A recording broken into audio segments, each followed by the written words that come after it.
اللهم ارحمنا بالقرآن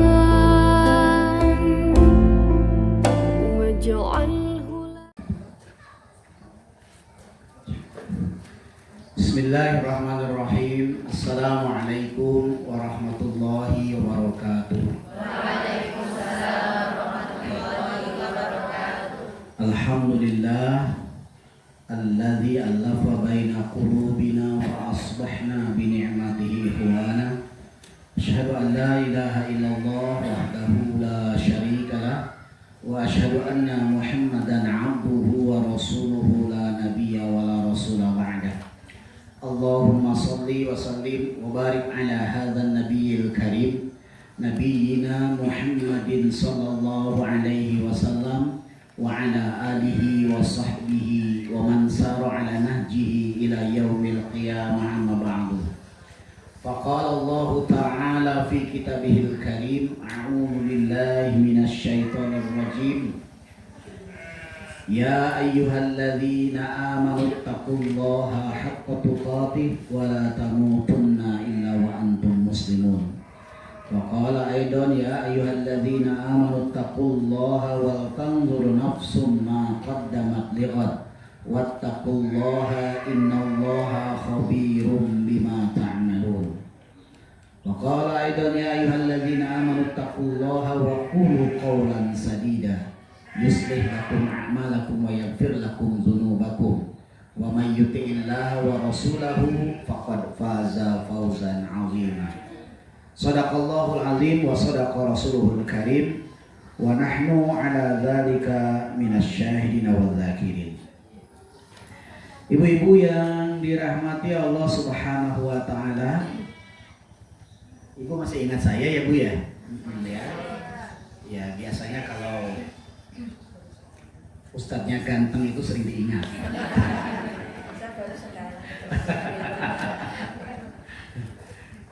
Kalau yang diingat itu kan kalau enggak yang ganteng, yang sebaliknya. Kalau yang tengah-tengah itu biasanya sulit untuk diingat. Kalau ibu dulu suka menonton televisi, ada artis, hampir semuanya ingat sama Mandra. Ya, pasti ingat sama Mandra. Terus ingat sama Zainab, ya, diperankan oleh siapa? Namanya lupa saya. Maudi. Tapi yang tengah-tengah itu kan pada nggak ngerti itu. Nah, ya lupa. Pokoknya yang diingat ya Mandra sama Maudi. Itu kan mewakili yang cantik dan mewakili yang saya kan mengatakan jelek lah. Ciptaan Allah semuanya bagus kan begitu ya. Ya. Ibu-ibu yang dirahmati Allah Subhanahu wa taala, masih bahagia ya pagi ini ya. Dulu saya akan memulai menyampaikan dengan bertanya apa bahagia atau tidak ibu-ibu kan gitu ya. Kenapa Bu bahagia? Oh bisa ngaji, berarti kalau nggak ngaji nggak bahagia. Hah? Iya. Bisa hadir, kalau nggak hadir nggak bahagia ya. Oh nggak juga. Saya hanya nanya bahagia apa enggak kan gitu lah. Terus kenapa bahagia kan gitu. Sehat. Berarti kalau sakit nggak bahagia. Nah ya. Nah gimana? Saya tanya begini Bu, kita ini harus mengubah cara berpikir kita. Kita sering mengukur bahagia itu ukurannya material. Ya kan? Oh bahagia saat sehat, saat sakit tidak. Itu material namanya ukurannya. Oh bahagia ketika punya uang, ketika tidak punya uang enggak bahagia. Itu material namanya. Ya. Oh bahagia ketika populer, ketika tidak populer tidak bahagia. Itu material.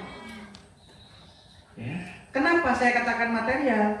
Karena baik kaya maupun tidak itu semuanya berasal dari Allah. Sakit atau sehat itu semuanya berasal dari Allah.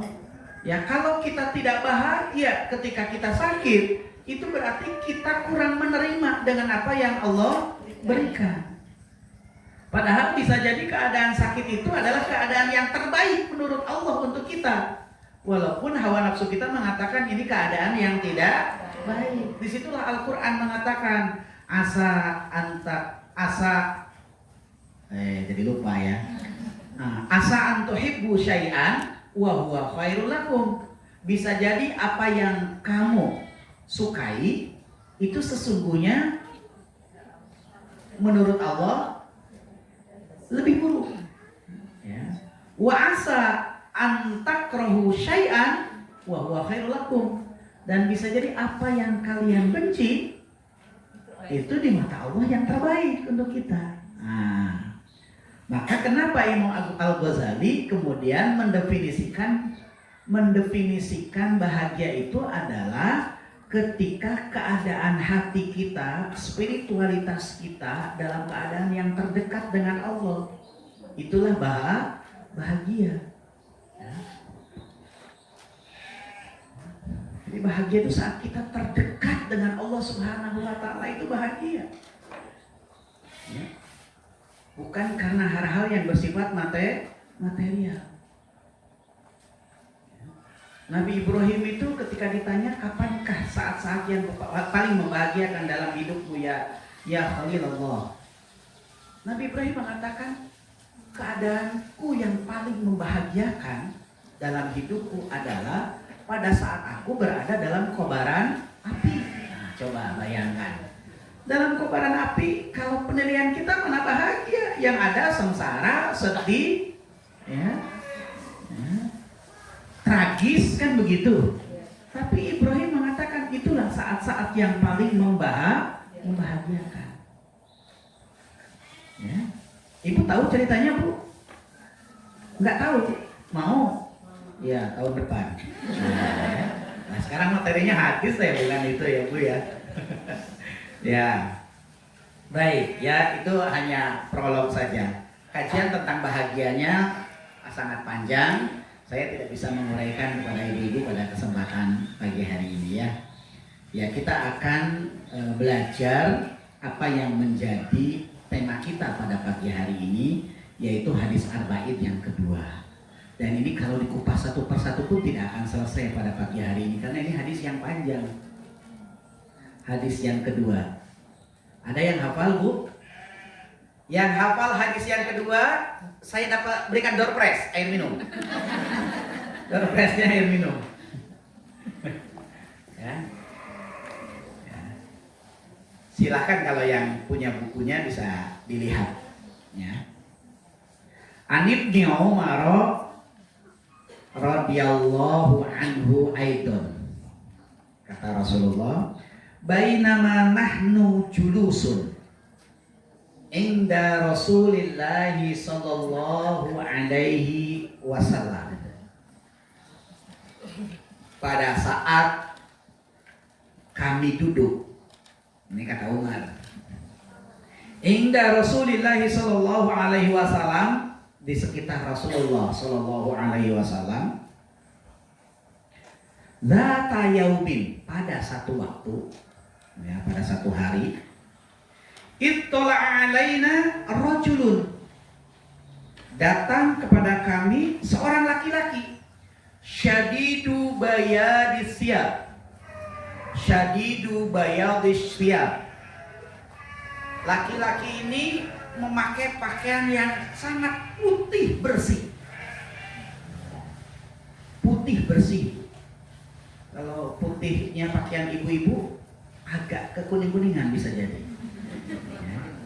Mungkin karena sudah lama atau karena faktor airnya. Ya. Nah, ini laki-laki ini memakai pakaian yang sangat putih, putih bersih.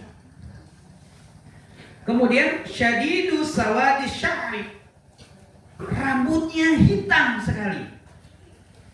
Rambutnya hitam. Bu, jangan lihat rambut saya, sudah ada putihnya rambut saya ya. Ya, jadi jelas lebih hitam dari sini, lebih hitam, lebih pekat, gitu ya, karena nggak pakai penutup. Ya.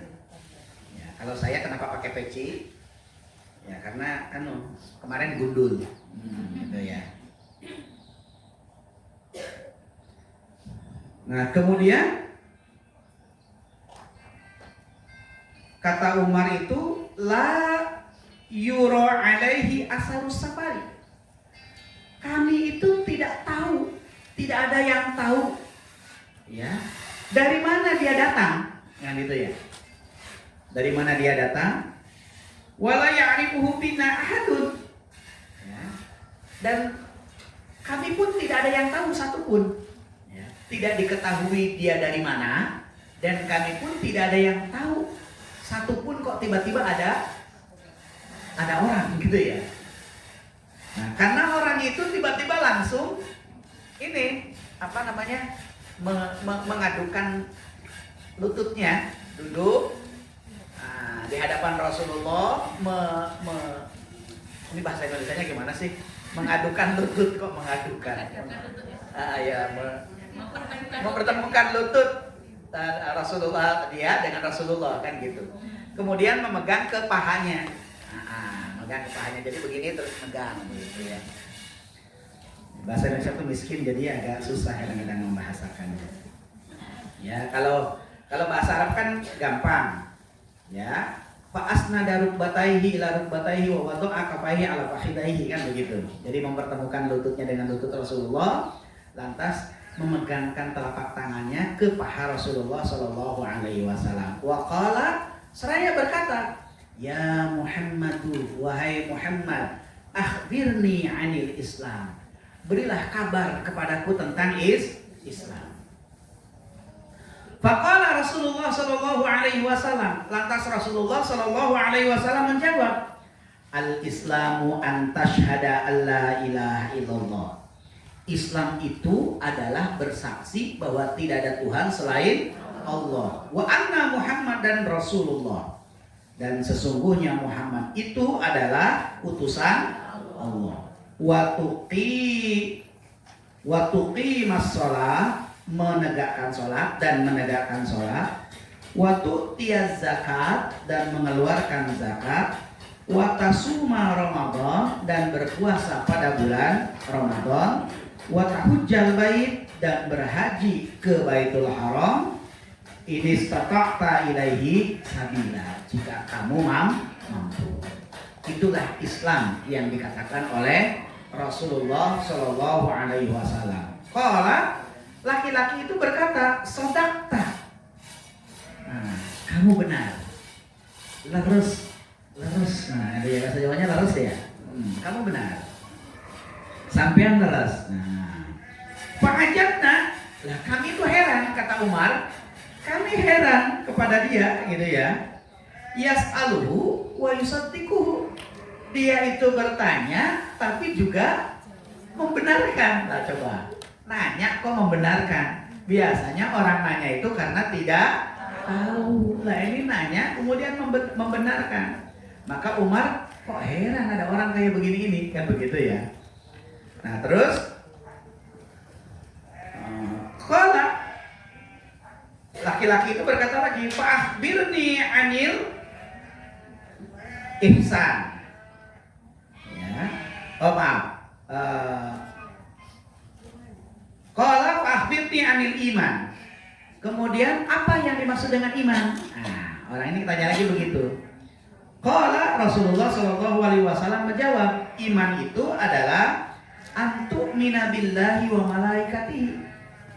Beriman kepada Allah dan malaikatnya, wa kutubihi, dan kitab-kitabnya, wa rusulihi, dan rasul-rasulnya, wal yaumil akhiri, dan hari akhir, ya. Wa tu'minu bil qadari, dan beriman kepada qadar, khairihi wa syarrihi, baik qadar yang baik maupun qadar yang buruk.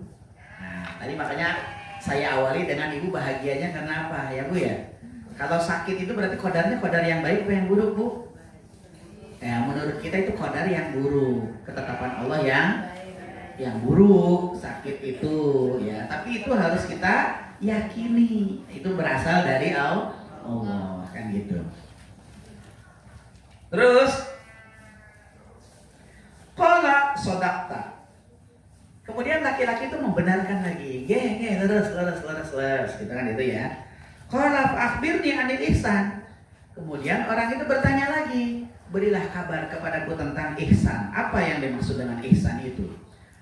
Qala, Rasulullah menjawab, anta budallah, ya, menyembah kepada Allah, ka'annaka tarah, beribadah kepada Allah, ka'annaka tarah, seakan-akan engkau melihat Allah.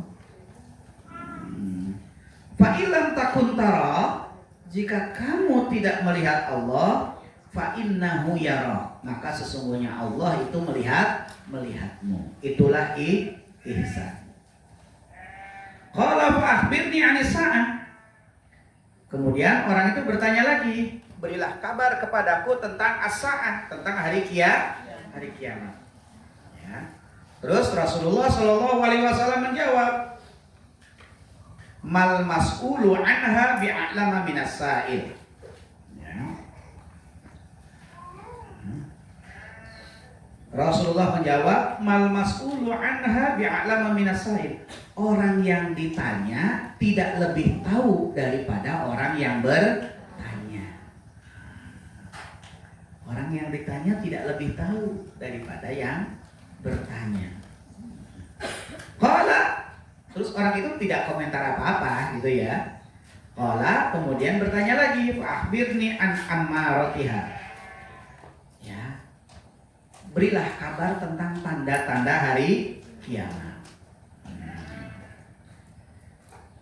Qala, Rasulullah menjawab, antalidal amatu rabbataha. Ketika seorang budak melahirkan tuannya. Nah, itu tanda kiamat tuh. Ya. Seorang budak melahirkan tuannya. Wa tarul hufatal uratal alata ri'a asya'i yatatawaluna fil bunyan. Terus tanda yang kedua kata Rasulullah Shallallahu Alaihi Wasallam itu adalah ada orang-orang ya, atau gini, jika kamu melihat orang yang tidak beralas kaki, berpakaian compang-camping, kan gitu ya, miskin, penggembala kambing, tapi saling bermegah-megahan di dalam membangun bangunan. Nah, miskin, tapi untuk membuat rumah dia buat yang bagus. Kira-kira kalau orang miskin membangun rumah yang bagus itu miskin atau tidak? Nah, kan itu ya. Membuat rumah yang bagus padahal dia miskin. Nah, itu tanda-tanda hari kiamat, Bu ya. Ya, kalau orang miskin kira-kira membangun rumah yang tinggi-tinggi, dari mana dia dapat dananya, Bu? Hah? Gimana, Bu? Dari Allah. Lalu dia sudah ditakdirkan oleh Allah miskin tuh. Terus dia berlomba-lomba membangun rumah, dari mana kira-kira? Nyolong. Betul itu maksudnya. Maksudnya kan nanti saya terangkan. Orang itu kalau miskin tapi kemudian syahwat terhadap materinya tinggi, maka pasti dia menghalalkan segala cara. Kan begitu maksudnya itu ya. Nah, itu tanda hari kiamat itu kalau begitu. Nah, ya. Nah, terus hadis ini melanjutkan begini. Sumang tolaqa. Kemudian laki-laki itu pergi. Falabistu maliyan. Kemudian Rasulullah Shallallahu Alaihi Wasallam berpaling kepada para sahabatnya. Sumakala, lantas Rasulullah berkata, ya Umar, hei Umar, kata itu ya. Atadri manis sa'il. Kamu tahu nggak siapa yang tanya tadi itu? Kuntu, kata Umar, Allah wa Rasuluhu a'lam. Allah dan Rasulnya itu lebih tahu. Qala, ya, Rasulullah berkata, fa'innahu Jibril. Yang datang tadi itu malaikat Jibril yang menyerupai seorang laki-laki yang berpakaian putih bersih dan berambut hitam pekat. Nah, itu ya. Atakum yu'allimukum dinakum. Yang datang kepada kalian untuk mengajari kalian tentang agama. Masya Allah, panjang ya hadis ini, Bu ya. Ini kalau diterangkan semuanya, Masya Allah, Ibu sudah menguasai tentang agama Islam, Bu. Nah, ya. Ya, maka kemarin di awal sudah saya sampaikan bahwa hadis arba'in itu adalah hadis-hadis terkait dengan fondasi agama, fondasi beragama. Ya, yang harus kita pahami pada hadis ini, yang pertama adalah pengertian Islam, yang kedua pengertian iman, yang ketiga adalah pengertian ihsan. Ya, iman, Islam, iman, ihsan, itu yang harus kita tahu, ya. Iman, Islam dan ihsan itu adalah cerminan dari beragama, Bu. Kalau kita sudah beriman, ya, percaya kepada Allah Subhanahu wa taala, maka kepercayaan itu harus ditunjukkan oleh kita kepada Allah Subhanahu wa taala. Nah, wujudnya adalah Islam. Nah, ketika kita mengerjakan Islam itu, maka landasannya, fondasinya harus ihsan, semata-mata karena Allah. Nah, itulah siklus ibadah kita itu seperti itu. Dimulai dari iman itu harus diekspresikan. Ekspresi iman itu adalah Islam. Nah, Islam itu harus dilandaskan kepada ihsan. Maka iman, Islam dan ihsan itu harus kita pahami. Gitu. Nah, ketika Rasulullah Shallallahu Alaihi Wasallam ditanya apa Islam itu, antasyhada alla ilaha illallah. Jadi Islam itu adalah bersaksi bahwa tidak ada Tuhan selain Allah. Syahadat. Ya, itu Islam itu. Yang kedua sholat. Yang ketiga zakat. Yang keempat puasa. Yang kelima naik haji bagi yang mampu. Itulah Islam, ya. Nah, kenapa sih Islam yang begitu luas Rasulullah hanya menyampaikan ada 5 itu, Bu? 5 itu adalah pilar. Karena pilar ini fungsinya harus menjaga bangunan yang lebih besar yang ada di atasnya. Ya kan? Tahu pilar, Bu? Ini pilar ini pilar. Ini coba hitung oleh Ibu, pilarnya ada berapa? Cagak lah bahasa Jawanya ya. Bahasa Payaman cagak. Nah, ya. Nah, ini ada 14 pilarnya. Nah, ini pilarnya banyak banget kan gitu ya. Nah, karena bangunan yang di atasnya itu besar. Nah, Islam bangunannya itu besar, tapi pilarnya hanya 5. Coba bangunan yang besar ini aja, yang tentunya ini lebih sedikit daripada ajaran Islam. Pilarnya harus 14. Nah, Islam yang lebih besar mestinya pilarnya harus banyak mestinya. Tapi kenapa Rasulullah tetapkan hanya 5? Yaitu ketetapan. Berarti kalau hanya 5, pilar ini harus sangat kuat, harus sangat kokoh yang bisa menopang bangunan yang lebih besar. Kan Islam itu banyak, Bu. Bukan hanya syahadat saja, bukan hanya sholat saja, bukan hanya puasa saja. Ya, nikah itu syariat Islam, ajaran Islam. Khitan itu syariat Islam. Hubungan muamalah itu syariat Islam. Jual beli itu syariat Islam. Banyak banget. Ya. Nah, ini ditopang oleh 5 pilar, yaitu syahadat, sholat, puasa, zakat, haji bagi yang mampu. Kalau 5 pilar ini kuat, maka bangunan yang ada di atasnya yang banyak itu pun akan menjadi kokoh.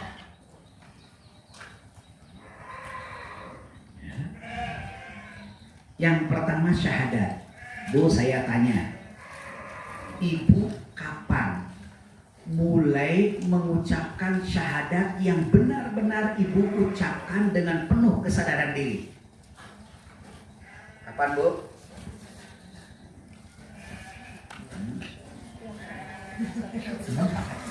Satu hari 5 kali.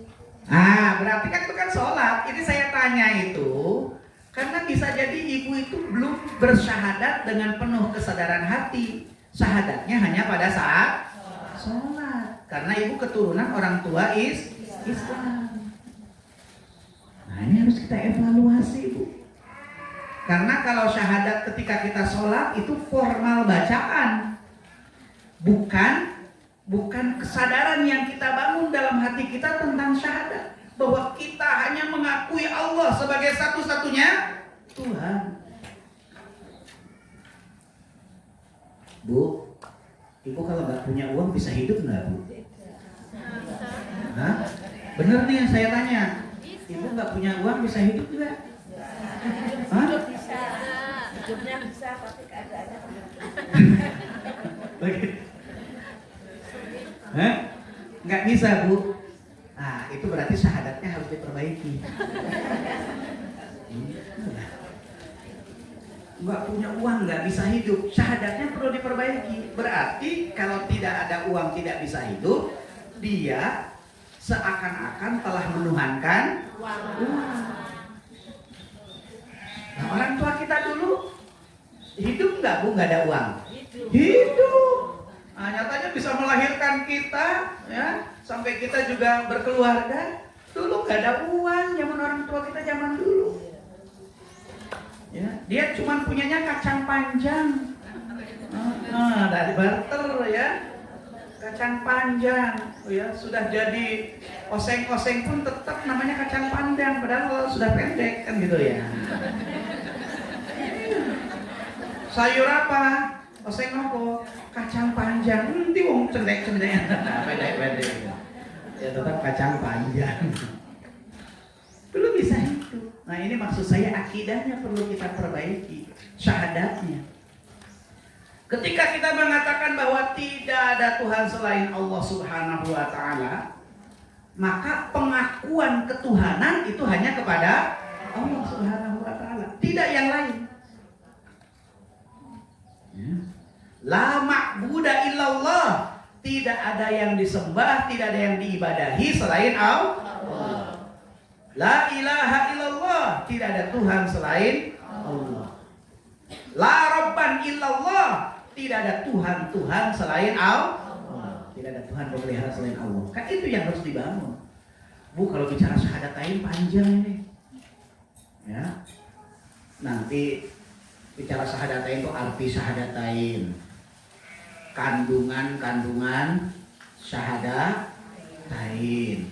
Arti ilah, banyak banget itu. Ibu sudah sampai dengan S berapa gitu kalau belajar tuh, S teler. Ya, saya ngajar ibu-ibu ngaji setiap hari Jumat dan Sabtu di Klaten. Sampai sekarang bu, kan yang saya ajarkan materi-materi biasa, ma'rifatullah. Pertamanya makna syahadatain, ma'rifatullah, ma'rifatul Islam, ma'rifatul insan. Itu sudah berapa puluh tahun coba bu? Saya yang di Klaten itu dari tahun 1998.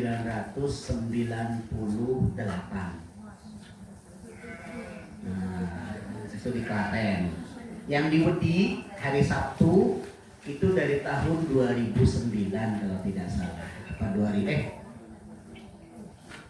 Ya kalau nggak 2009, 2008 gitu ya. Itu yang di Wedi. Sudah lama. Ya. Ya dulu saya tinggal di Klaten. Ya. Tahun 96 sampai dengan tahun 2000 itu saya tinggal di Klaten. Dulu saya merintis pesantren Tarbiyatul Islam di Tempur Sari. Tempur Sari itu Ngawen, Klaten. Pasti kalau yang dekat Klaten nggak tahu. Ya. Terus karena nggak jadi pesantren itu, Bu, para ustadznya juga akhirnya pada pergi sendiri-sendiri, ya karena nggak jadi banyak persoalan, begitu. Nah, akhirnya saya ke Jogja tahun 2000. Nah, sebelum ke Jogja itu saya sudah punya pengajian itu tahun 97 kayaknya, bukan 98. Oh, sebelum ini kok. Sebelum kerusuhan tuh ya. Tahun 97. Nah, terus saya pamit sama ibu-ibu, Bu, John Pangapunten, saya pindah ke Jogja. Jadi saya nggak bisa melanjutkan taklimnya. Lah ibu-ibu malah bilang begini, Ustadz nggak usah ninggalin kami, walaupun Ustadz di Jogja nggak apa-apa kesini. Kami lebih baik ganti transport daripada ganti Ustadz, katanya begitu. Sampai begitu. Makanya saya betah ya. Dulu awal-awal saya pakai bis ke sana tuh bis. Awal-awal. Dulu belum berani pakai motor kan, pakai bis. Tapi kemudian lama-lama nunggu bisnya yang lama susah. Nah, akhirnya saya pakai sepeda motor. Pakai mobil juga waktunya lebih lama lagi. Jadi saya harus menyediakan waktu yang lama. Pakai motor aja saya setidaknya harus menyediakan 3 jam kok. Ya, kalau ke Klaten berangkatnya 1 jam, ngisinya 1 jam, nanti pulang 1 jam, 3 jam. Makanya saya sering menyampaikan kepada ibu-ibu, ibu itu hanya menyempatkan 1 jam. Lah saya ini 3 jam. Saya lebih rajin dari ibu-ibu. Datang pasti lebih awal. Nah, coba, tadi saya datang lebih awal kan Bu ya? Padahal lebih jauh saya apa lebih jauh ibu-ibu? Jauh. Tapi saya punya kebiasaan begitu Bu.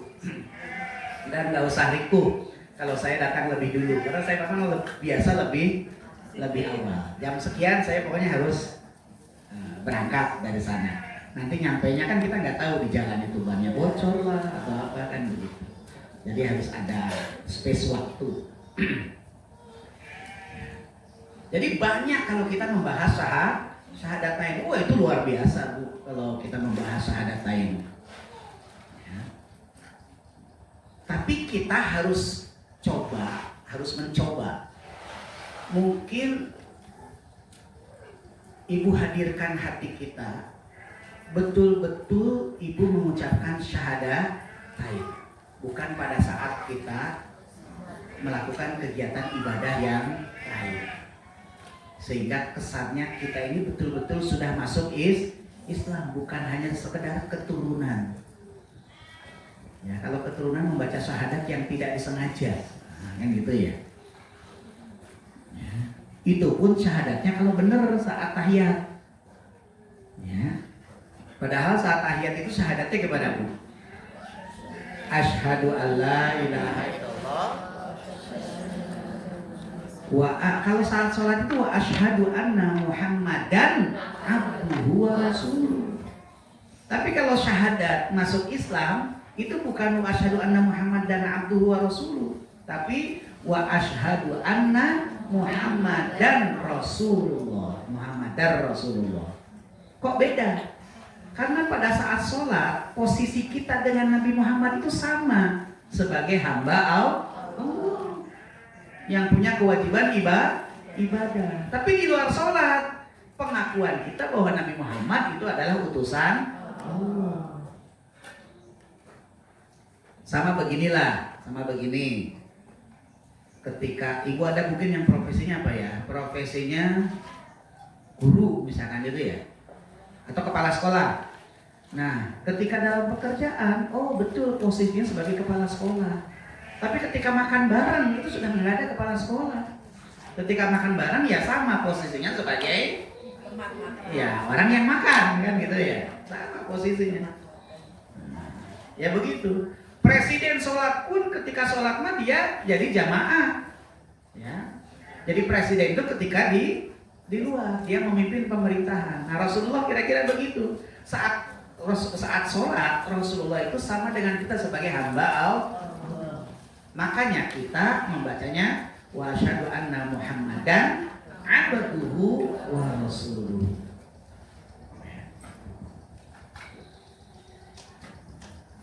Kalau kita menyaksikan ada orang-orang mu'alaf ya, yang baru masuk Islam kok kayaknya lebih kenceng dari orang Islam sendiri, karena mereka ketika membaca syahadatain itu betul-betul paham syahadatainnya, betul-betul paham dengan konsekuensi dari syahadatain, karena dia belajar dulu sebelum masuk Islam. Apa konsekuensi yang akan saya terima ketika saya masuk Islam? Kan begitu, makanya mereka lebih kenceng. Lah kalau kita mah kagak ngerti, ya, iya kan? Nggak mungkin dari kecil nggak pernah belajar tuh tentang syahadatain, tapi bisa mengucapkan. Paling kan begitu. Ini harus menjadi evaluasi bagi kita. Terlebih di lingkungan kita, kajian akidah itu sangat-sangat sedikit. Dan akidah itu hitam putih, Bu. Ya. Yang banyak itu fikih aja. Saya ngisi pengajian akidah. Tanyanya, Ustadz sholat itu pakai kunut enggak? Nah, kalau sholat pakai kunut itu fikih.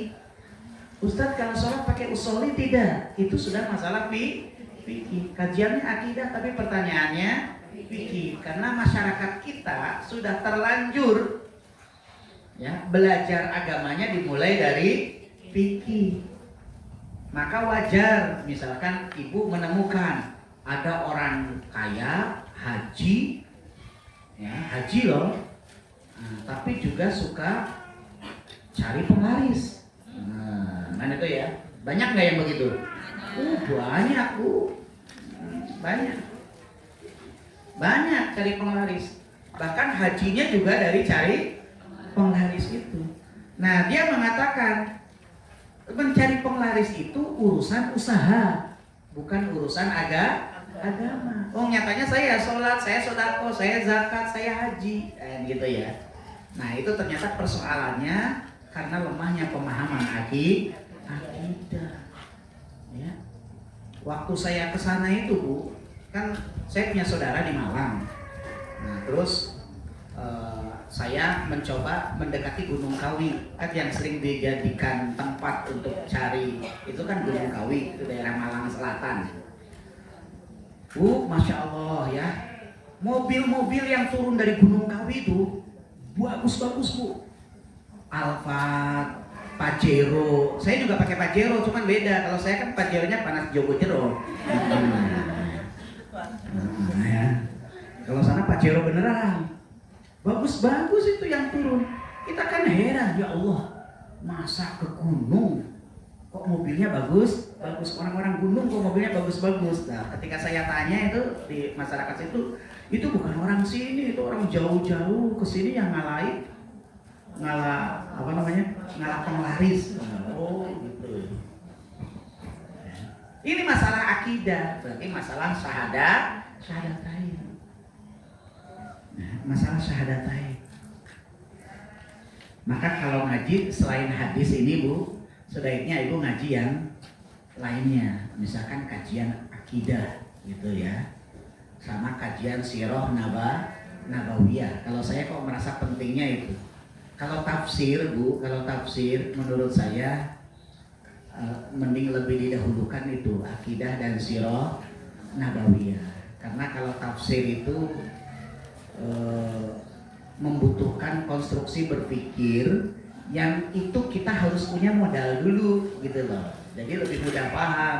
Kalau kita agamanya masih kosong, masalah akidah masih lemah, pengetahuan tentang Rasul masih lemah, kok diisi tafsir itu jadi kayak kepontal-pontal kiranya gitu akhirnya, kan gitu ya. Itu begitu. Jadi Islam itu yang pertama syahadatain, ya. Asyhadu an la ilaha illallah wa asyhadu anna Muhammadar Rasulullah. Yang kedua itu sholat. Jadi pilar sholat itu sangat penting. Nah, sholat ini masalah fikih, Bu, sebenarnya. Sholat itu masalah fikih pada tata cara mengerjakannya. Tapi melaksanakan sholatnya itu sendiri itu adalah akidah. Orang itu tidak akan melakukan sholat kalau kepercayaannya kepada Allah sangat-sangat lemah. Ya. Orang yang sholat itu orang yang memiliki keyakinan yang baik terhadap Allah. Nah, tapi bacaannya, cara-caranya itu adalah fikih. Ya. Dimulai dari usoli atau tidak itu urusan fikih. Ya. Takbirnya seperti apa itu urusan fikih. Ya. Walaupun sholat itu hadisnya sangat rinci, Bu, tata caranya. Kenapa Rasulullah itu kok begitu rinci ketika menerangkan sholat, tidak seperti ibadah-ibadah yang lain. Sholat itu dari mulai berdiri, Bu, sampai dengan salam itu hadisnya rinci. Ya, kalau Rasulullah begitu rinci, karena Rasulullah ingin kita itu melakukan sholat benar-benar dalam keadaan sempurna. Karena itu sholat itu sebagai pilar betul. Ya, sebagai pilar Islam. Buat takbiratul ihram itu artinya apa? Takbiratul ihram artinya Allahu Akbar. Ibu udah berpuluh-puluh tahun sholat, suka takbiratul ihram kan? Apa artinya itu? Hah? Gimana? Mengagungkan Allah. Ya belum tepat. Ya. Gimana? Memulai sholat. Iya, belum tepat.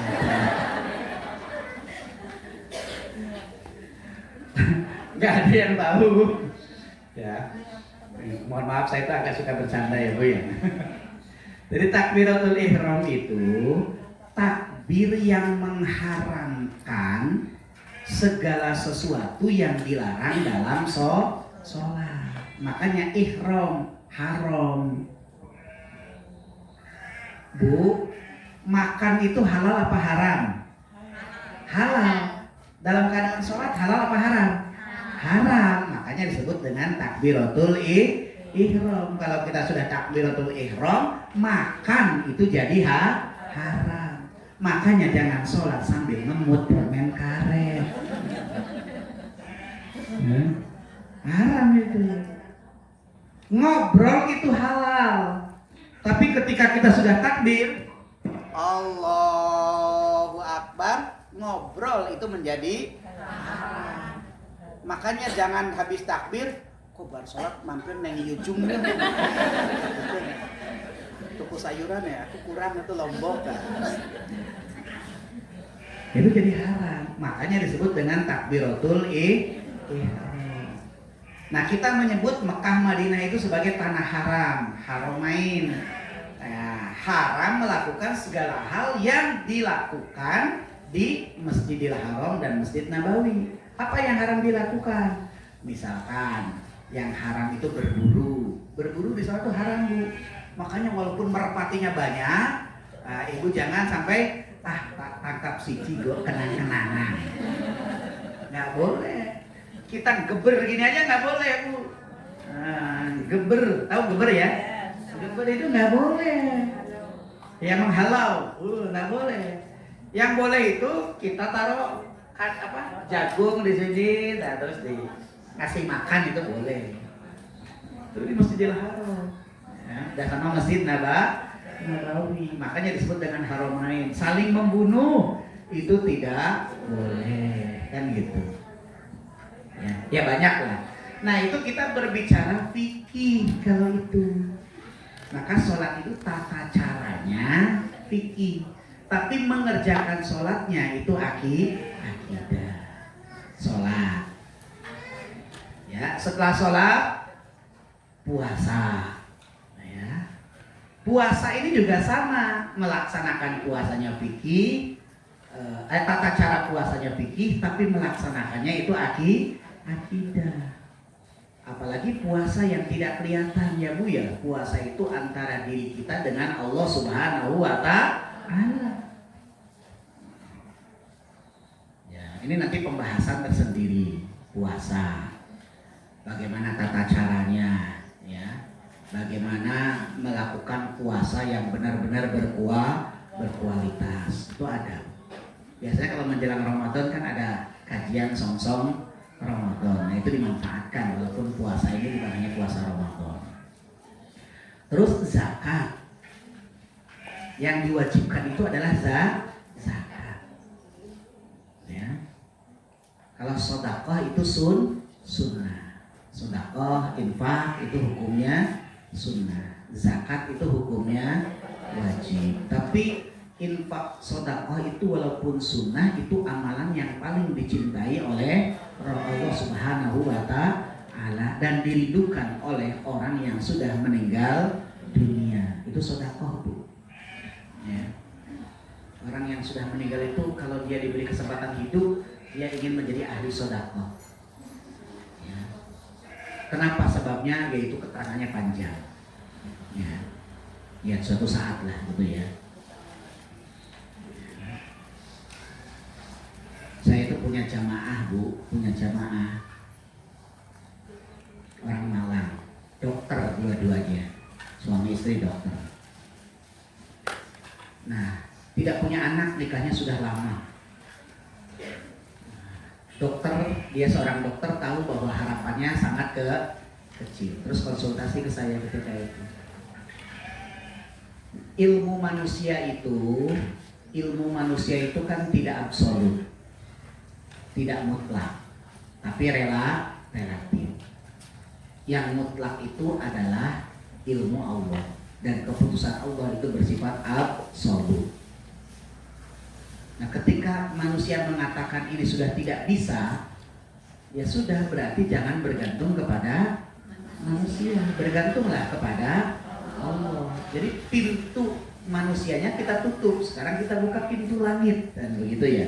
Dokter mengatakan harapannya sudah tidak ada, ya berarti sudah, pintu kepada manusia kita tutup. Sekarang tinggal kita ketuk pintu langit. Bu, apa? Saya suruh untuk banyak sedekah. Dia sedekah Bu 1 tahun. Tahun berikutnya hamil, alhamdulillah. Itu kalau tidak salah tahun ke-11 dari pernikahannya. Hamil. 1 tahun Bu, hamil. Melahirkan. Baru berapa itu terus hamil lagi Bu. Jadi berimpil anaknya. Setiap tahun. Saya bilang, kenapa kamu kok cepat-cepat? Ustaz, saya itu begitu sulit mendapatkan anak. Lah ketika Allah memberikan ya tidak saya sia-siakan, langsung kebut aja gitu ya. Nah, usia pernikahan dia lebih pendek, anaknya lebih banyak. Ya lebih pendek daripada saya usia pernikahannya. Saya kan lebih lama, nah, tapi anaknya lebih sedikit daripada dia. Ya sedekah sunnah, tapi itu dicintai. Ya itu. Jadi zakat, ya. Kemudian yang berikutnya, ya, haji. Ya. Nah, haji itu wajib bagi yang mampu. Nah, ini pembahasannya juga panjang. Melakukan hajinya itu akidah, tapi tata cara pelaksanaan hajinya itu fikih. Kenapa saya katakan akidah Bu? Banyak orang yang punya uang, fisiknya juga kuat, mampu, tapi tidak mau menunaikan haji. Itu banyak. Berarti ini masalah akidah. Sudah didorong-dorong, enggak. Sampai pernah saya itu karena istrinya minta tolong ke saya, istrinya ingin menunaikan haji, tapi suaminya enggak mau. Terus didatangkan saya seorang ustadz yang bisa merayu, ternyata juga enggak. Jadi suaminya tetap enggak mau. Kalau istri saya mau haji ya silakan, tapi saya belum Ustaz, belum ada panggilan gitu. Bahasa itu belum ada panggilan. Lah kalau panjenengannya ngumpet terus ya nggak dipanggil kan gitu. Ya, tapi ya itu masalah akidah yang harus diperbaiki. Jadi saya ngomong kepada istrinya, Bu, Bapak ini memang thalabul ilminya harus diperbanyak. Mungkin pengetahuan agamanya agak kurang, sehingga tidak ada motivasi untuk menunaikan ibadah haji. Ya. Jadi itu rukun Islam. Rukun imannya, ketika ditanya lagi rukun imannya, ada beriman kepada Allah, beriman kepada malaikat, beriman kepada kitab, beriman kepada Rasul, beriman kepada hari akhir, beriman kepada qada dan kalau kita bahas itu ya panjang, ya panjang. Iman kepada Allah, ya ini cerita aja ya Bu ya, sedikit ya, cerita sedikit. Saya tidak akan menerangkan seluruhnya, tapi kalau seluruhnya nggak cukup waktunya. Ada seorang doktor lulusan Jerman. Ketika di Jerman sana sekolah, dia diskusi sampai akhirnya meragukan adanya Allah. Ragu-ragu akhirnya, benar apa Allah itu ada? sampai dengan ragu-ragu bener apa neraka itu ada. Ragu-ragu.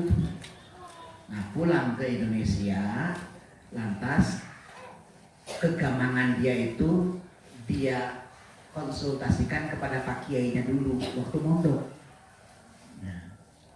Nah ketika dia tanya, Pak Kiai ingkang sepeda kula silaturahim kangen kalih Pak Kiai.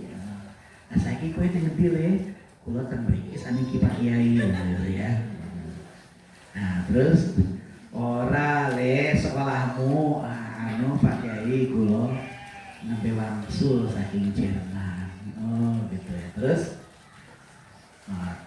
ikan nomor kalih kula niki ajeng ngangsuk kawruh. Niki wonten masalah kula niki wonten problem, wonten pertanyaan. Lah opo le sing kowe arep takon? Anu Pak Kiai, pripun nggih kula ragu-ragu tentang Allah Subhanahu wa taala. Kula nggih ragu tentang neraka. Dia ceritakan tuh. Dia ceritakan ke Pak Kiai kenapa keraguannya. Wes le, kata Pak Kiai itu ya. Wes le, nggih sampun Pak Kiai langsung pro. Tempeleng itu, dokter. Tempeleng. Nah, terus si dokternya bilang begini loh Pak Kiai, kula niki kan kepingin dapat penjelasan sanes tamparan. Lah kata Pak Kiai, lah tamparanku itu jawabannya ya. Jawabannya ya tamparan itu. Lah kok pripun Pak Kiai pertanyaan kula kok jawabannya tamparan kok boten nyambung. Nah kan gitu. Lah kok iku dokter kok ora iso nyambung iki piye? Nah gitu. Nek dokter iku ya logikane ya mlaku to. Nah kan gitu ya. Ini saya bahasa Jawa walaupun saya orang Sunda ya Bu ya. Jadi maksud saya gambarkan ini orang Jawa yang dialog itu. Nah, lalu saya pakai kalau bukan paham ya, bukan nyambung. Kayaknya le. Tadi kamu saya tampar. Kamu merasa sakit tidak? Sakit. Sekarang buktikan rasa sakitmu kepadaku. Buktikan rasa sakitmu itu kepadaku. Si dokter bingung gimana ya membuktikan sakitnya. Sampai akhirnya Pak Kiai, saya itu merasakan sakit, tapi saya tidak bisa membuktikan sakitnya ini ke Pak Kiai. Begitulah Allah. Allah itu tidak bisa kita buktikan. Bagaimana wujud Allah itu tidak bisa. Mau cari kemana saja tidak bisa. Dengan teknologi apa saja tidak bisa. Tapi kita bisa merasakan keberadaan Allah. Mantul-mantul, mantul Pak Kiai. Iya, Allah tidak bisa kita buktikan, tapi Allah bisa kita rasakan. Kalau ingin membuktikan adanya Allah selain perasaan kita, lihatlah alam sekitar ini. Itu adalah tanda-tanda kekuasaan.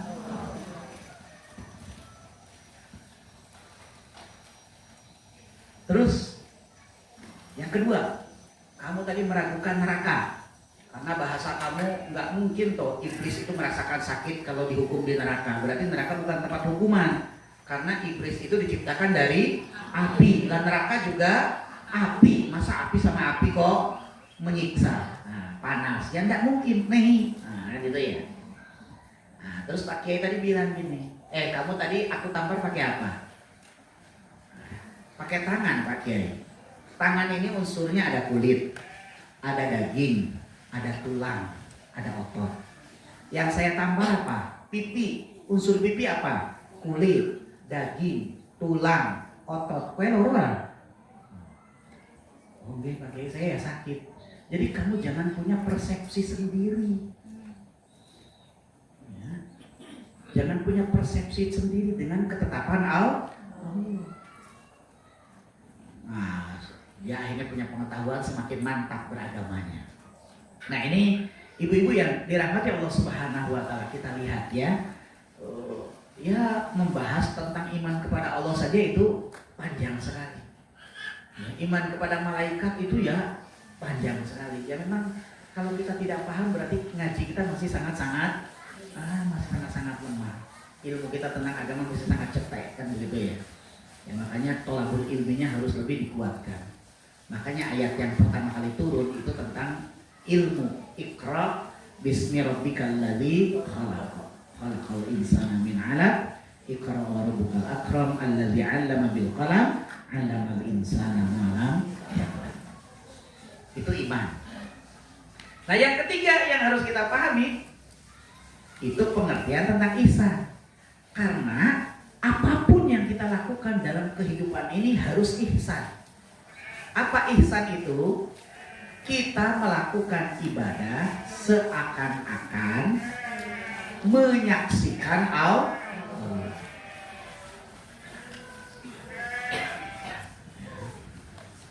Dan kalau kita merasa tidak menyaksikan Allah, kita harus yakin bahwa Allah menyaksikan kita. Itulah ihsan.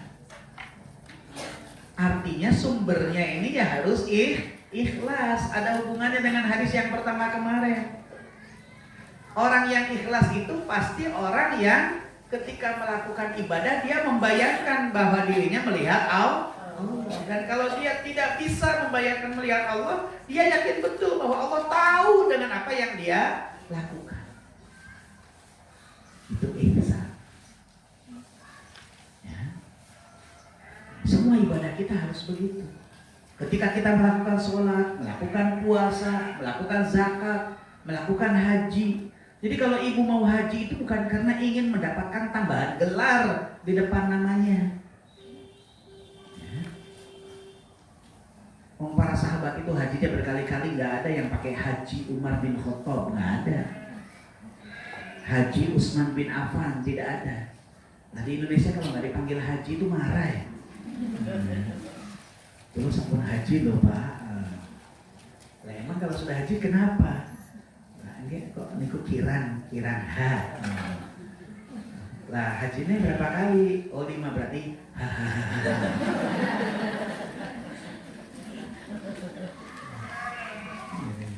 Nah itu Indonesia. Jadi ihsan. Nah, ibu-ibu sekalian, 3 dimulai dari keyakinan, iman ya. Kemudian kita harus mengekspresikannya, yaitu Islam, ekspresinya itu. Nah, ketika mengekspresikan Islam itu harus didasari oleh ihsan, kan gitu.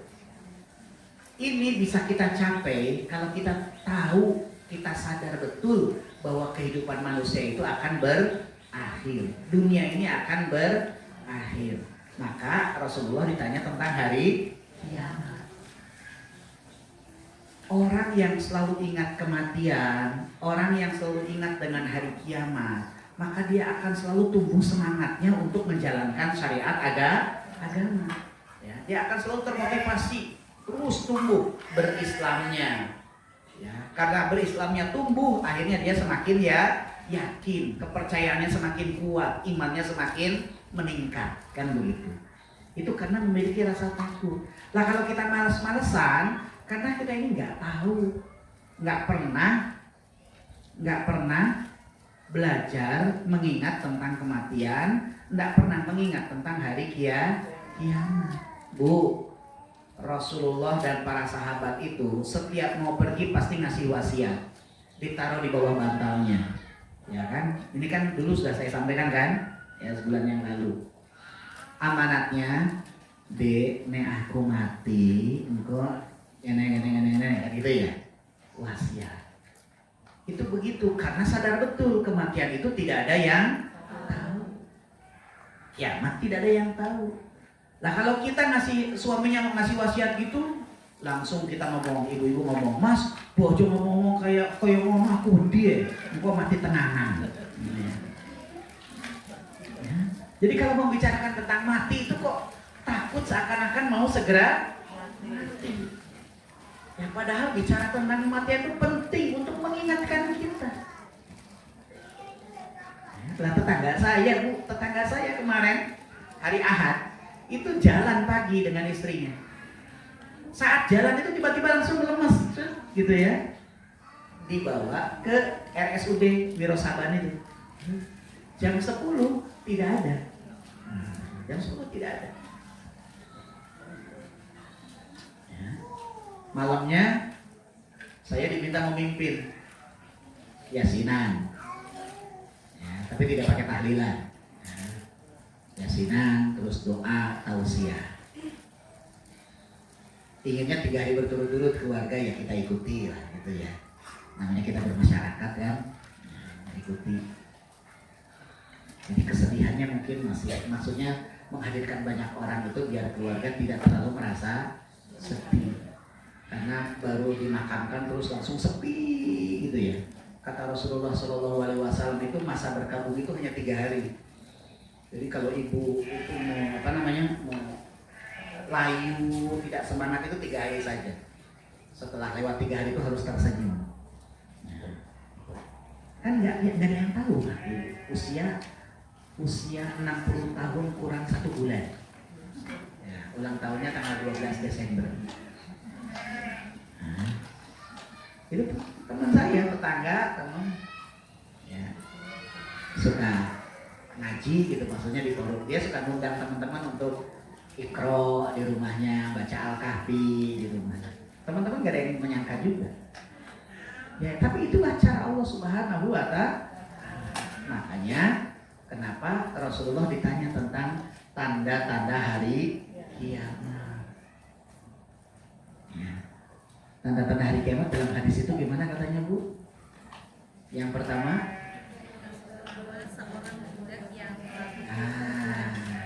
seorang budak yang melahirkan tuannya.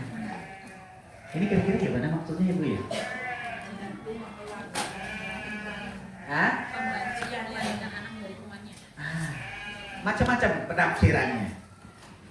Macam-macam penafsirannya. Ada yang mengatakan ketika budak ini sudah bisa menguasai juragannya, tuannya, ya, sudah menguasai tuannya. Karena misalkan begini Bu, dulu tradisinya gini, seorang tuan itu kan boleh menghamili budak. Nah, ketika dia menghamili budak, maka budaknya harus dimerdekakan. Jadi dia tuh harus dimerdekakan. Nah, mungkin ketika dia dimerdekakan, si juragannya ini, si tuannya ini jatuh miskin. Akhirnya ngikut kepada budaknya. Akhirnya menjadi budak dari mantan budaknya. Kan gitu. Atau perannya, pengaruhnya ya, melebihi dari tuannya, pengaruhnya melebihi dari juragannya, begitu. Ini juga sebagai tanda-tanda hari kiamat, berarti keangkuhan, ya, kesombongan. Sebenarnya substansinya pada keangkuhan, kesombongan.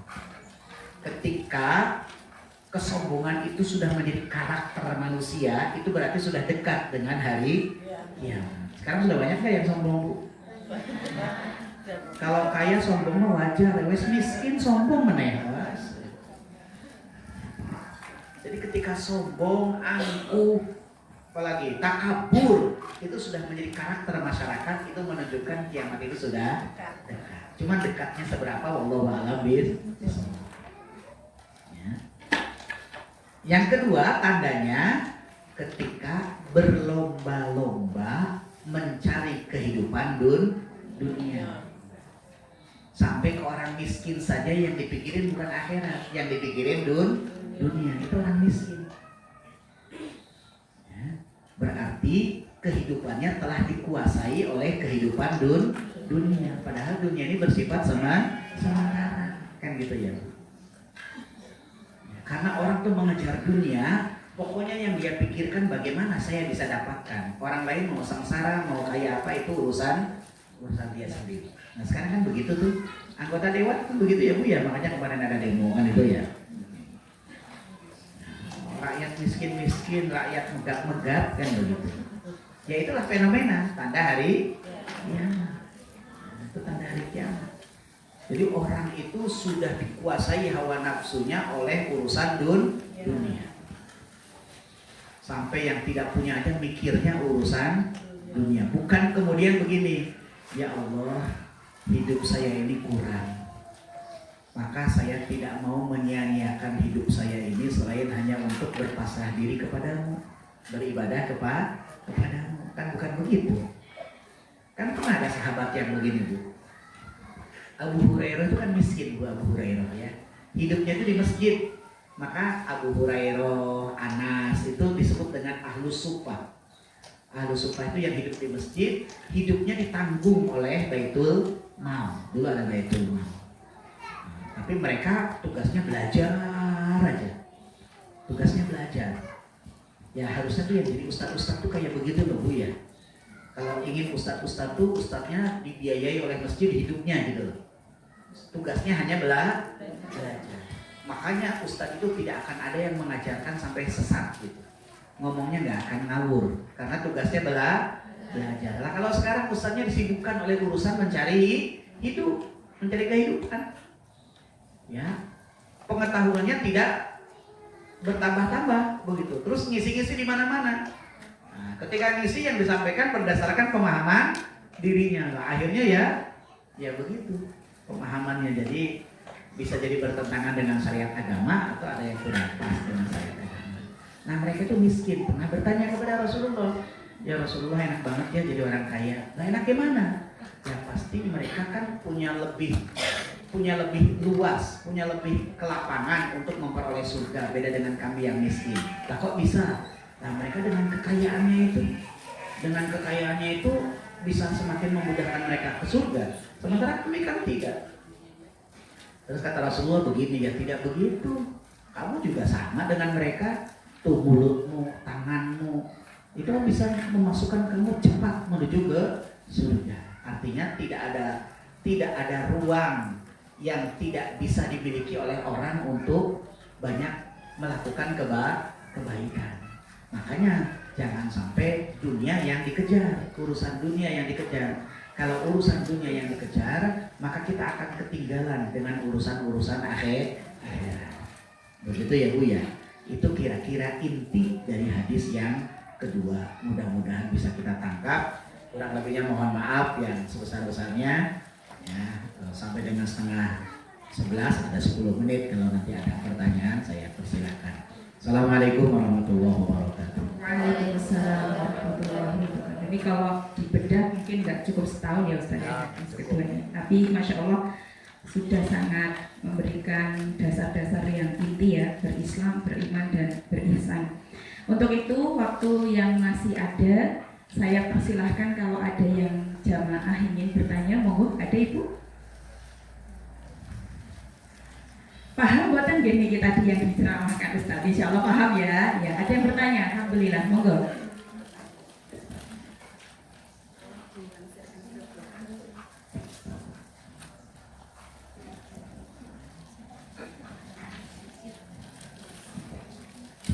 Langsung saja ya Ustaz.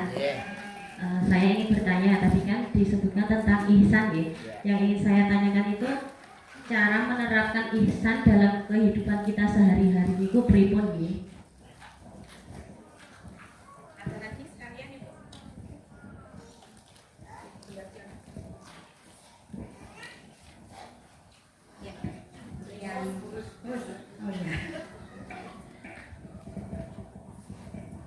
Assalamualaikum warahmatullahi wabarakatuh.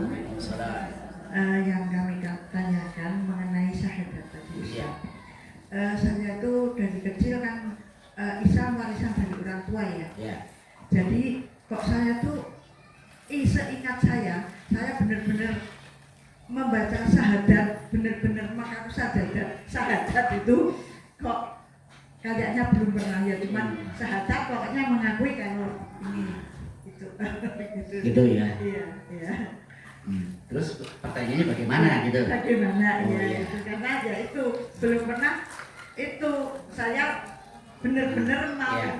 membaca, dikhususkan membaca itu loh. Nah, Ya. ya, begitu. Terima kasih. Assalamualaikum warahmatullahi wabarakatuh. Ya. Pertanyaannya bagaimana? Jawabannya juga bagaimana? Yang pertama bagaimana menerapkan ihsan. Ya ini memang ada pembahasannya lagi Bu ya. Jadi begini Bu, kalau ini resep saja, tips ya supaya kita itu bisa ihsan. Yang pertama, kita harus bekali dengan pengetahuan apa yang akan kita lakukan.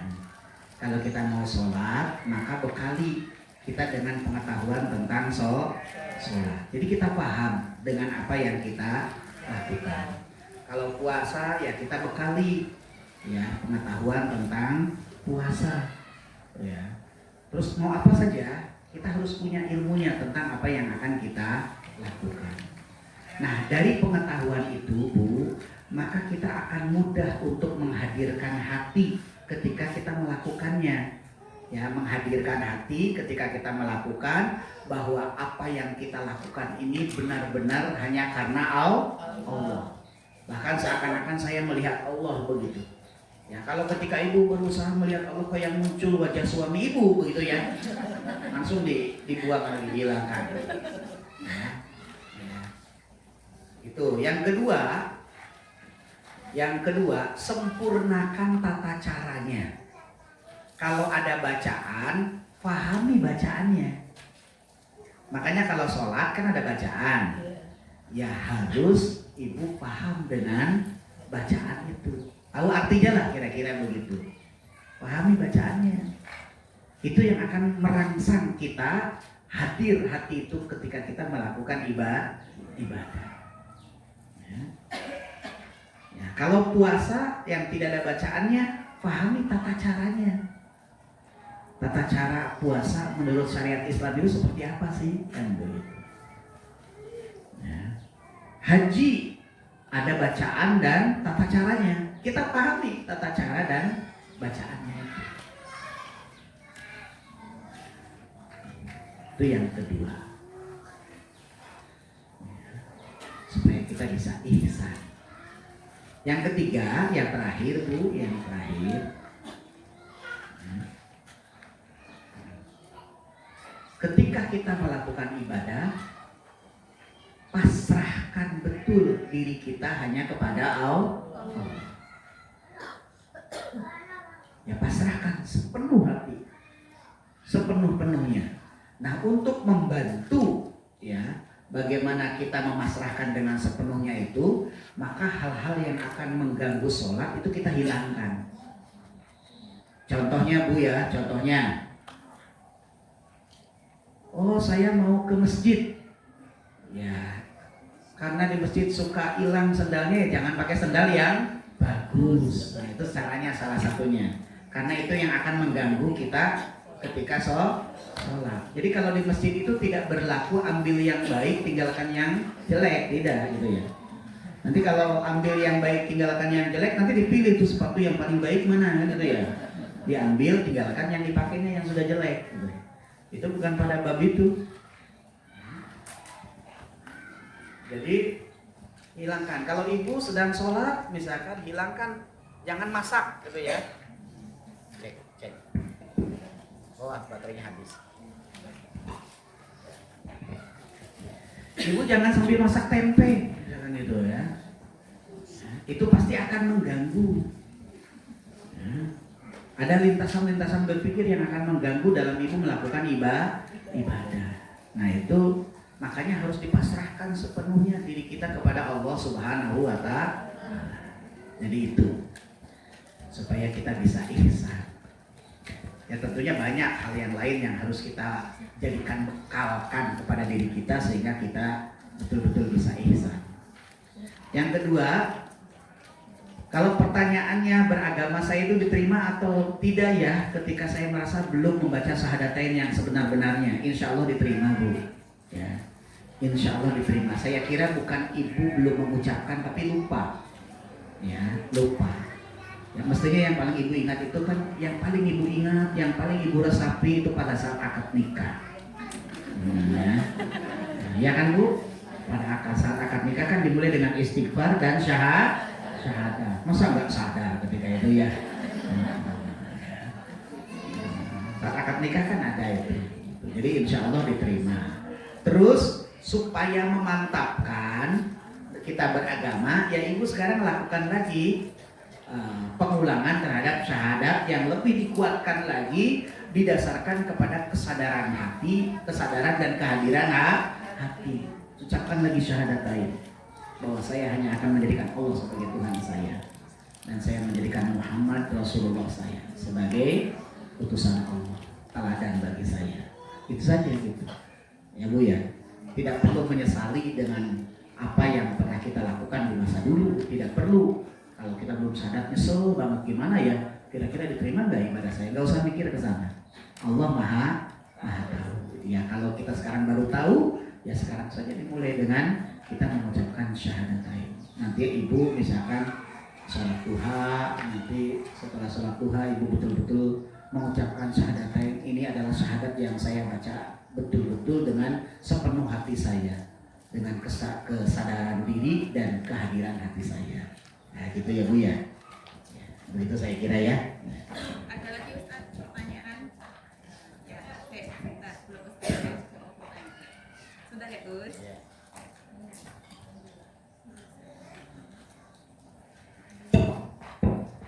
Tes ya. Pertanyaannya Ustaz, masih hubungannya dengan syahadat. Tadi Ustaz menyampaikan kita hari ini bahagia atau enggak, kayak gitu kan. Mungkin tadi kalau nggak diingatkan bahwa semuanya sumber dari Allah, kita mungkin masih melihat takdir buruk itu menjadi sebuah musibah buat kita. Nah, ini hubungannya sama pertanyaan akidah Ustaz.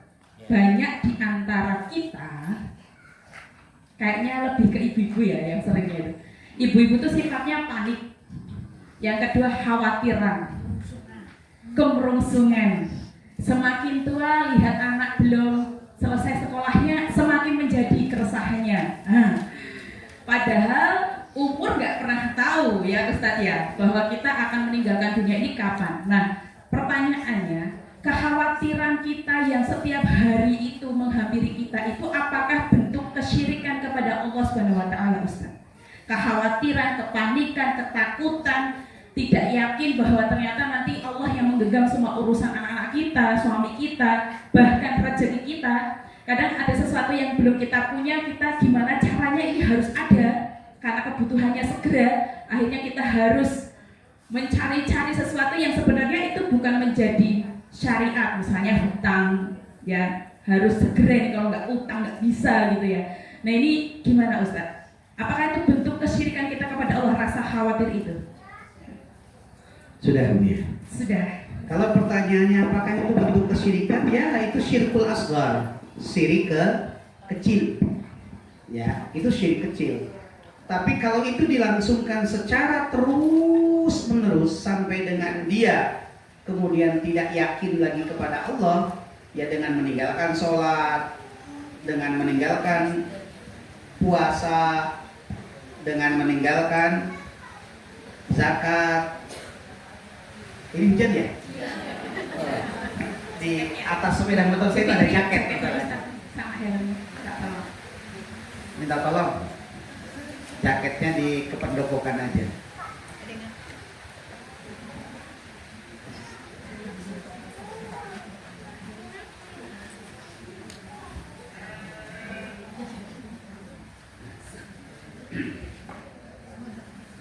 Oh jadi berhenti kok. Pura-pura. Ya. Jadi sampai meninggalkan ibadah segala macam itu bisa menjadi syirkul akbar, bisa menjadi syirik yang besar. Jadi syirik besar itu dimulai dari syirik yang kecil, syirkul asghar. Maka syirkul asghar itu harus kita hindari. Nah, sekarang bagaimana cara menghindarinya, Bu? Bu, cara menghindari kita merasa khawatir, sedih, itu caranya adalah ibu harus istiqomah. Nggak perlu ganti nama istiqomah, Bu. Nanti perlu bacaan lagi kan gitu ya. Ibu harus istiqomah. Ibu lihat surat Fussilat ayat 30 itu. Innalladzina qalu rabbunallah tsumma istaqamu tatanazzalu alaihimul malaikatu alla takhafu wa la tahzanu wa abshiru bil jannati allati kuntum tu'adun. Istiqomah itu melakukan kebaikan secara terus menerus, melakukan ketaatannya secara terus menerus. Itu balasan Allah, Bu. Kata Allah, la khaufun. Kamu jangan pernah merasa khawatir. Khawatir itu apa, Bu? Hah? Cemas itu apa? Was-was. Was-was itu apa? Kurang yakin. Kurang percaya diri. Kurang percaya diri itu apa? Was-was. Was-was itu apa? Cemas. Yang namanya khawatir itu, Bu, ini perlu dipahami. Rasa takut terhadap sesuatu yang belum terjadi. Nah, itu khawatir namanya. Ya. Nah, kata Allah, la khaufun. Kalau orang istiqomah itu nanti malaikat akan turun kemudian memasukkan motivasi ke dalam hati kita untuk la khaufun. Jangan pernah merasa khawatir, tidak merasa khawatir, tidak merasa takut dengan sesuatu yang belum terjadi. Makanya orang istiqomah itu tidak punya rumus GG. GG mati. GG orang payu. GG nggak ada itu ya, orang istiqomah itu ya. Orang duit GG nggak ada. Yakin aja. Dan itu tidak akan muncul perasaan itu pada orang yang istiqomah. Ini kajiannya sendiri nanti tentang istiqomah. Yang kedua, la tahzanu, kan kata Allah. La tahzanu itu jangan bersedih. Sedih itu apa? Sedih? Hah? Susah. Susah. Hah? Sedih itu susah ya? Susah itu apa? Sedih. Sedih itu apa? Susah. Bu, sedih itu merasa sulit dengan sesuatu yang sedang terjadi. Itu sedih namanya. Jadi dalam keadaan apapun, dia tidak akan pernah merasakan sedih, tidak akan pernah merasakan susah. Dia tetap akan yakin, karena itulah buah dari keistiqomahan ini. Ya, dia happy aja. Jadi tidak akan muncul perasaan sedih dalam dirinya terhadap keadaan yang sedang terjadi pada dirinya. Itu hanya bisa dimiliki oleh orang-orang yang istiqomah. Kalau nggak istiqomah mah ya itu tadi rumusnya pasti GG banyak. GG terus aja gitu ya. Padahal di Mogiri itu banyak GG.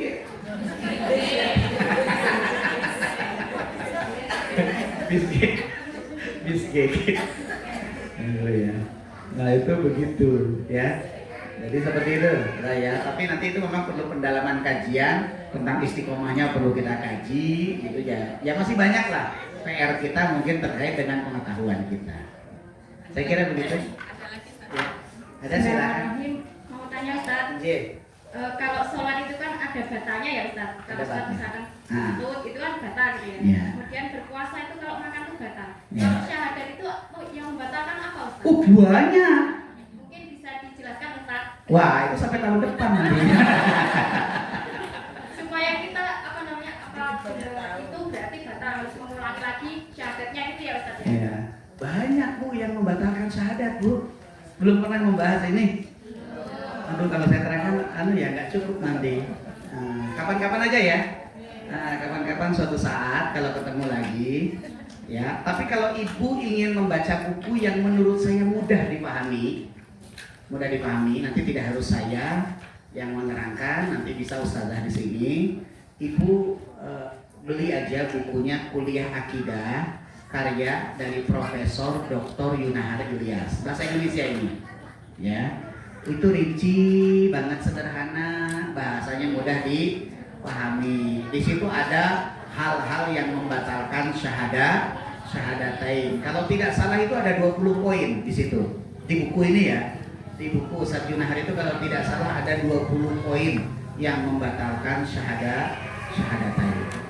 Itu banyak banget. Ya. Profesor Dr. Yunahar Ilyas, itu sudah almarhum. Beliau guru saya. Ustaz Yunahar itu saya belajar dengan beliau kira-kira 3 tahunan. Ya. Itu silahkan, saya rekomendasikan itu Bu. Kalau buku-buku terjemahan itu banyak juga, cuman karena terjemahan kadang-kadang itu agak bertele-tele dan agak sulit itu dipahami ya. Karena menerjemahkan itu untuk sesuai dengan rasa bahasa penulisnya itu kan tidak mudah. Tapi kalau Ustadz Yuna hari ini kan orang Indonesia, dia memiliki kapasitas yang baik, profesor ini Bu ya. Ya, beliau S1-nya itu dulu 2 double. S1-nya itu dari IAIN Imam Bonjol dan dari Ibnu Suud Riyadh. Nah, jadi S1-nya beliau di sana. Kalau ibu yang dari Muhammadiyah, mungkin ibu kenal itu karena beliau itu wakil ketua PP Muhammadiyah. Tapi kalau ibu yang dari Nahdlatul Ulama ya tidak tahu kan begitu ya. Begitu ya. Insya Allah nanti mungkin dikhususkan kajian dengan Ustadz Budi membedah hal-hal yang membatalkan sholat ya Ustadz ya. Iya, boleh. Kalau baca buku kayaknya kurang mantap Ustadz, harus ada gurunya. Oke, cukup ya? Ada lagi? Sebelum saya cukupkan, ya Alhamdulillah sesuai waktunya, nggih. Puji syukur kepada Allah kita telah menyelesaikan kajian hadis Arba'in 2. Ibu-ibu senang nggak dengan kajian ini, Bu? Senang ya? Jadi lebih mantap yakin sama Allah, Ibu? Berarti besok jadi ibu-ibu nggak boleh panikan ya? Nah, Insya Allah. Kayaknya Ustadz kalau kita panik harus segera manggil Ustadz lagi, Ustadz. Ya, untuk memberikan keberkahan pada forum ini, Ustadz, alangkah baiknya mungkin Ustadz sambil untuk menutup majelis ini dengan doa yang akan dipimpinkan Ustadz. Kita minta Ustadz bisa memimpin doa ini dan alhamdulillah turun gerimis, semoga ini juga pertanda semoga Allah ijabah doa-doa kita pada pagi hari ini. Monggo Ustadz. Baik, ibu sekalian, mari kita berdoa bersama-sama. A'udzubillahi minasyaitonirrajim. Bismillahirrahmanirrahim. Alhamdulillahirabbil alamin, hamdan syakirin, hamdan na'imin, hamdan yuwafi ni'amahu wa yukafi'u mazidah. Ya Rabbana lakal hamdu kama yanbaghi li jalali wajhikal karimi wa 'azimi sultanik. Allahumma shalli wa sallim wa barik ala nabiyyina Muhammadin wa ala alihi wa sahbihi ajma'in. Allahumma inna nas'aluka bi anna nashhadu annaka antallah la ilaha illa antal ahadus samad lam yalid wa lam yulad wa lam yakul lahu kufuwan ahad. Allahumma ighfir lana dzunubana wa liwalidina warhamhum kama rabbawna shighara. Ya Allah, ya Tuhan kami, ya Allah, ampunilah dosa-dosa kami, ya Allah. Ampuni pula dosa kedua orang tua kami, ya Allah. Ya Allah, jagalah mereka, ya Allah. Berilah kasih sayang-Mu kepada mereka, ya Allah, sebagaimana mereka telah mengasihani kami sewaktu kecil, ya Allah. Allahumma rabbana la tuzigh qulubana ba'da idh hadaitana wa hab lana min ladunka rahmah innaka antal wahhab. Ya Allah, ya Tuhan kami, ya Allah, jangan Kau palingkan hati kami, ya Allah, setelah Kau tanamkan hidayah ke dalam hati kami, ya Allah. Ya Allah, ya Tuhan kami, berilah kasih sayang-Mu kepada kami, karena Engkau adalah Zat yang Maha Pengasih dan Maha Penyayang, ya Allah. Allahumma rabbana zalamna anfusana wa illam taghfir lana wa tarhamna lanakunanna minal khasirin. Ya Allah, ya Tuhan kami telah banyak berbuat dosa, ya Allah. Kami telah banyak menganiaya diri kami sendiri, ya Allah. Tidak ada yang dapat mengampuni dosa-dosa kami, ya Allah. Tidak ada yang dapat memaafkan salah dan hilaf kami selain Engkau, ya Allah.